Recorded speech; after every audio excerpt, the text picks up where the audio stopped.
the car ride home. What does that experience look like for you? I was always the outspoken parent. Like if she made like a mistake or something like that, I would say, Siani, you know better than that. Like I would get on her. How did you come to recognize that maybe this isn't what I need to do? Actually, it was.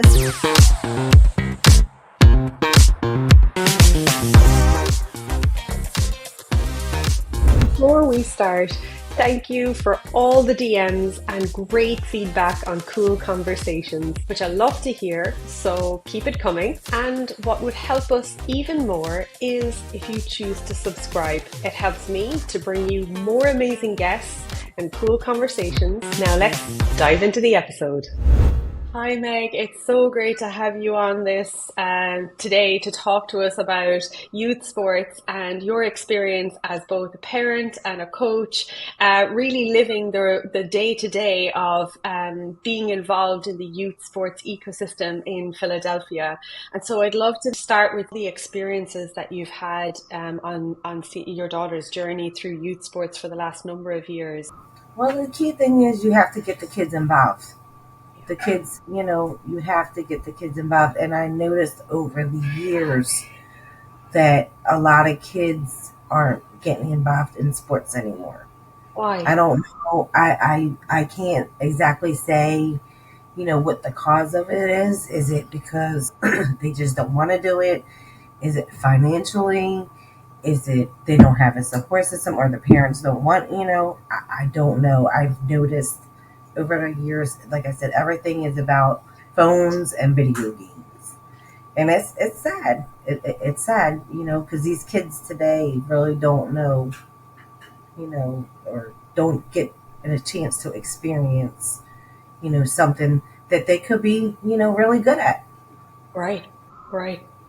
Do you see any way, on how we might be able to reach them? Is it a case of that we need to have more opportunities, or maybe we provide different types of experiences for them? Do you have any thoughts on that?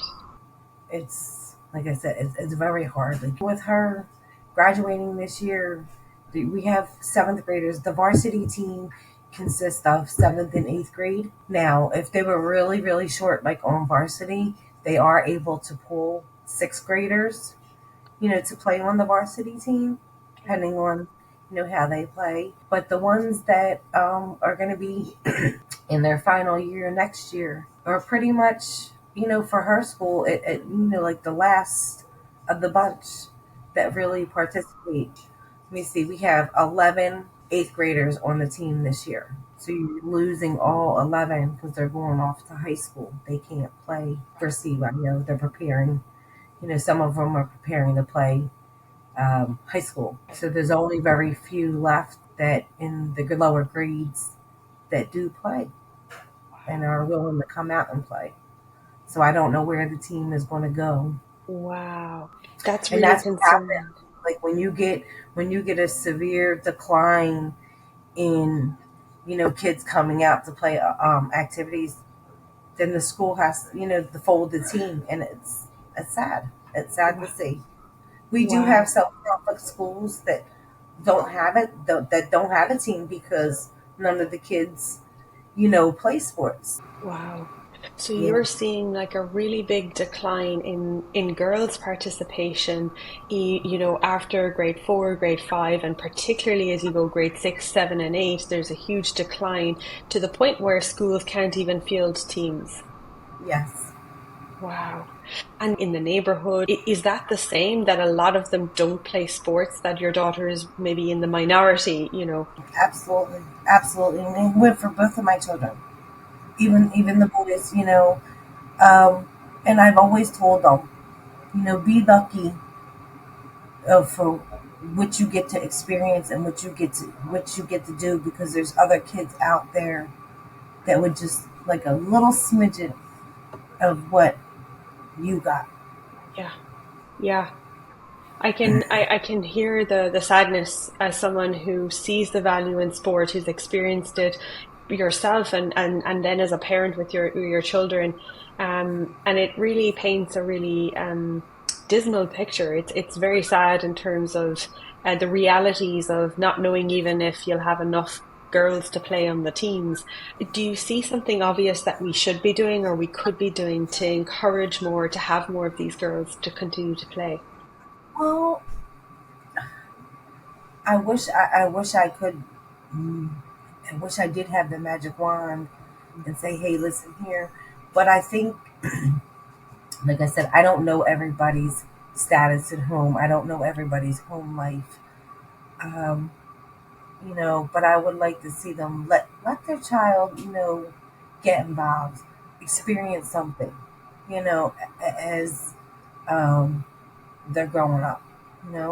But I know, money does come into factor. It's not cheap. I'm not going to sit here and say that it is.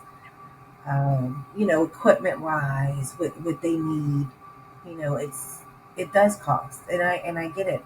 A lot of people can't afford it, and maybe that's one of the reasons why there's such a decline, in kids nowadays, not being able, to play sports. So I was just a regular toddler kid. Started at the age of 5. That's where we start off on t-ball. I was going to be attending St. Hubert's High School, so the coach approached me and asked me if I'd be willing to come play for them, which was Crispin Gardens. So I went over there and I played until basically aged out, I guess you can say, because I was 16. And it sounds like that coach that invited you to come was a very pivotal moment. Do you think that had the coach not invited you, do you think you may not have continued, or was that an important point in your journey? I think it was an important part in my journey because I don't think I would have known where to go. I wasn't real familiar with their clubs and stuff, so I might have just said, it's over. But I didn't. I loved the sport. I wanted to play. I made a lot of great friends. So it That's was a neat. great experience. And how do you think then, you're now the mother of a daughter and a son, how do you think that experience influenced you with your kids' journey in youth sports? Did they both play, or can you tell us a little bit about that? I think it's very important to keep your kids active. They have to stay active. I've seen over the years that now the kids aren't so much involved in sports. Everything is video games. They're not getting the exercise and fundamentals of what it's like to play a sport, and it's pretty sad. But yes, both of my children played. My son played baseball for Holy Terror's Youth Organization since he started at the age of 5 all the way to the age of 13. He played in grade school, and he also played a year in high school. Wow, Yeah. very cool. And my daughter, Siani, she's 13. She does play for school as well. She's the 8th grader, so she will be graduating this year. When she started playing for school, she was when she went out for tryouts because they have to try out in CYO. There is tryouts. They don't like to do cuts, so they pretty much do keep most of the kids. They want everybody to play. So that's a good aspect there. They don't turn anybody down in CYO. And would you be able to explain, maybe for some listeners who mightn't be familiar with what CYO means and with school sports, you might be able to help us understand, the differences, and if they play both. CYO is Catholic Youth Organization that's affiliated within the Philadelphia Catholic schools in the Archdiocese throughout Philadelphia. Brilliant.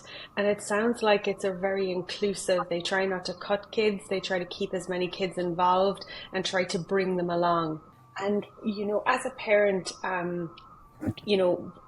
handling youth sports can be challenging on a day-to-day basis because you've got, as you mentioned, you need to practice and then you've got games. Could you kind of give us a peek into everyday life of what like a week might be like for you in season, from games to practices and everything in between as a parent? Okay. Well, as I said, they do practice. With her school practice, it started out 4 days a week, Monday through Thursday. Their off day was Friday. She also plays for a travel team, tournament team.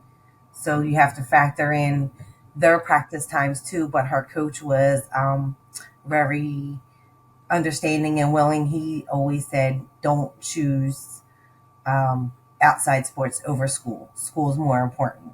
So he was very understanding if she couldn't make a practice. Then you have games, for them as well that you have to filter in. We do play a lot on the weekends.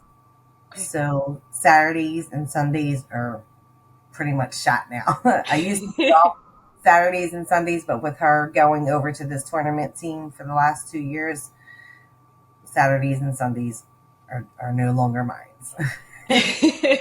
It is quite a commitment. And that's with any sport, any sport, any sport you play, practice times, getting the kids there, getting them home, getting them to games. In the meantime, they still, are attending school. They have homework to do, studying.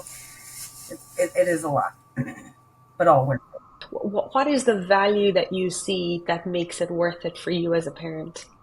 Just to be able to see her grow and shine in a sport that she really, cares about. Yeah. It brings her a lot of joy. It does. It does. There's a lot of ups and downs, but that comes with any sport. That's it. It is a roller coaster of emotions. It Um, is. can you share like a time when your daughter maybe, might have had a significant setback or, a disappointment and like how you both handled that? It is an example. Last year, she was in a tournament and she got hit in the hands with a fastball while she was batting, and she did not want to leave the game. She had to come out of the game because she was having a hard time throwing, and she stayed there to the end to support her team. And when I wind up taking her to get an X-ray and stuff, we found out that it was broken. So, Ooh. of course, I guess on the bright side, it was at the end of the season, so she really didn't miss too much. She healed pretty quickly and was right back out on the field. So that was a crushing moment for her. Yes, yes, yes, yes. That's an incredible story. I mean, she essentially had a broken hand and she wanted to continue playing and support her team. That speaks a lot to her and the experience that she's having. So it must have been a significant disappointment for her when she found that out. Yeah. How did you help her navigate that, at a kind of a crucial age of, 12 years old? Even though she had the broken hand, they had a game the next day. So she still went and supported her team, even though she didn't have to. She could have stayed home in bed underneath the quilt, but she got up and went and supported her team. Why do you think that is? That's really special. It's the team bond and the love for the game, the passion that she has for it. She's dedicated. That's incredible. That's incredible. And have you seen this passion grow over the years? What has that been like? I have. She's come a long way. Just like any other kid starting out in the beginning, you don't know what you're doing. You don't have a clue. You're just learning, and so um, she really took it in well. She learned. She absorbed everything that her coaches have taught her. I still run into some of her coaches that she has played for, and they enjoy watching her play. She just became, what's the word I'm looking for? A phenomenal at it. I wish her a lot of luck in high school and further on if she wishes to continue it. I think that wow, I can feel the emotion behind that. And I think you just said something really beautiful there. If she wishes to continue it. And that's a really important statement because there's a lot of kids where, maybe they feel pressure to do that. But your viewpoint clearly isn't that this is a should or must, is it? No, it's not. You don't ever force a child to do something that they don't really want to do. They have to they have to want it in order to be good at what they're doing. So if she said in the morning she didn't want to play youth sports anymore, you'd be okay with that. I'm okay with it. I would have to accept it with my heartbeat broken. Yeah, Yeah, yeah, because yeah. I enjoy watching her play. And do you think, like, she's got to juggle travel ball, and she's got to juggle the CYO practices, and then she's also got academics in school. And do you think, maybe the argument might be, well, it's going to affect her. She's going into high school, it's going to affect her grades, where's she going to get the time to do this? What would you say to people maybe who maybe are thinking like that? That is a big factor for a lot of people. As long as your child can find a system that works for them, that keeps them still abreast with their academics and juggling the sport, everything will fall into place. Yeah. Do you think that it helps her in some ways with her focus and her concentration in school? Yes, yes. I can't complain with her. She is an honor roll student. Wow. So, honor roll student juggling two teams, a lot of practices, a lot of games. So she's found a way for herself. That's incredible. And clearly with huge support from you and the family to be able to manage all of that. I would love to get your thoughts and experience on you've seen both sides of the coin. So you have your CYO more community rec experience, and then you've also seen travel ball. And I'd love to know what the experience is like, and maybe what the differences are. Is it more competitive, or what do you notice are the differences between the two? Okay. Well, they're both competitive, but travel ball I think is a little bit more because you're seeing teams from all over. Right, They come right. from New York, they come from Jersey, they come from upstate, as to where CYO and rec is basically within the school community, like in the area. And then if you're playing, we'll say, other athletes from other areas, does that bring an increased pressure, do you think? I think for some, it does bring pressure, especially if you don't know these girls. You don't know Right. what the team is, really about. You don't know what they have. Hmm. Um, it could rattle some nerves, you Okay. know, especially pitching is a big factor, Okay. very big factor. You have some that pitch mediocre, and then you have some that pitch very fast. You're talking about almost 60, miles an hour Wow. for a young girl to be Girl, pitching. And that is there's significant. in high school we've come up against in tournaments some teams that said that they're C level team. That's what we are, a C level team. We have like A, B, and C.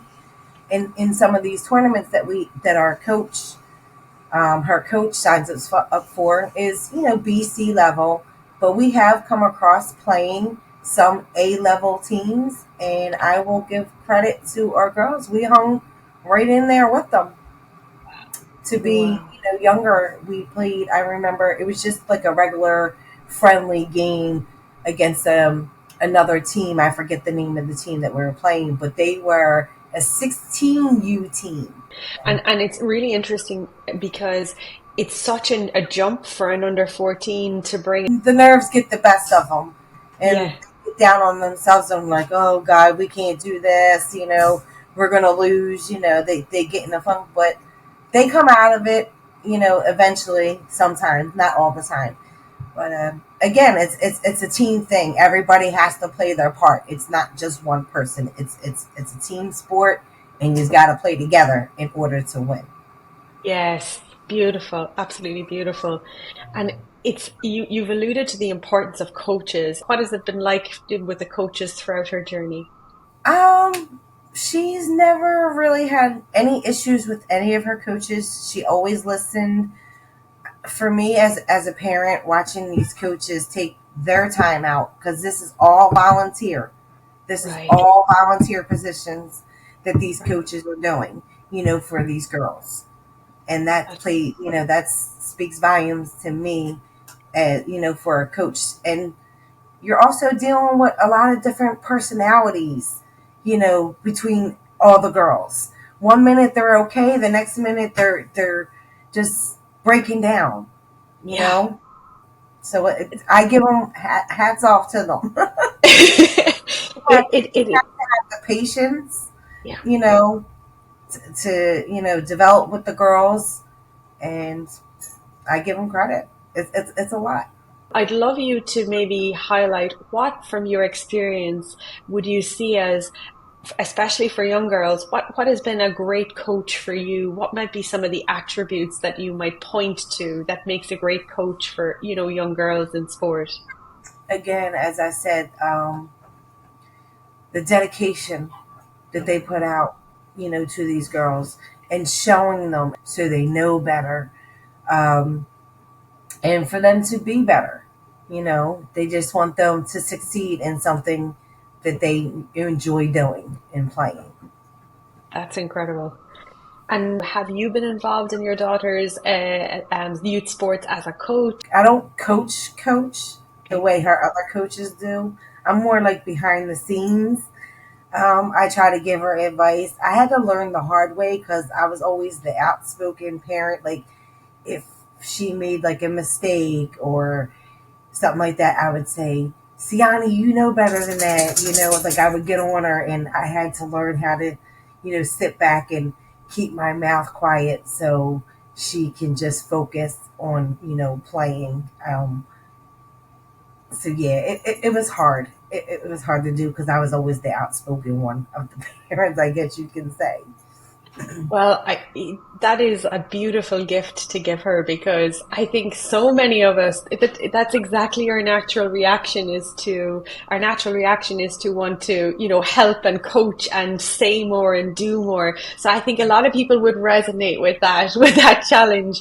How did you come to recognize that maybe this isn't what I need to do? And then what did you decide to do more of? Actually, it was her coaches. Her coaches Ah, for her tournament team. They don't really, say too much.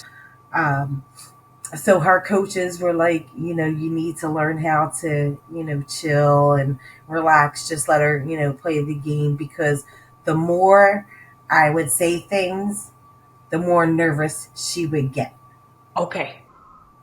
So Okay. that also plays a factor in Yes. when your child's playing, or any child, that's playing. So sometimes I slip here and there. We're all But human. yeah, but I've come a long way, and I've seen that she, you know, got a lot better. She really progressed.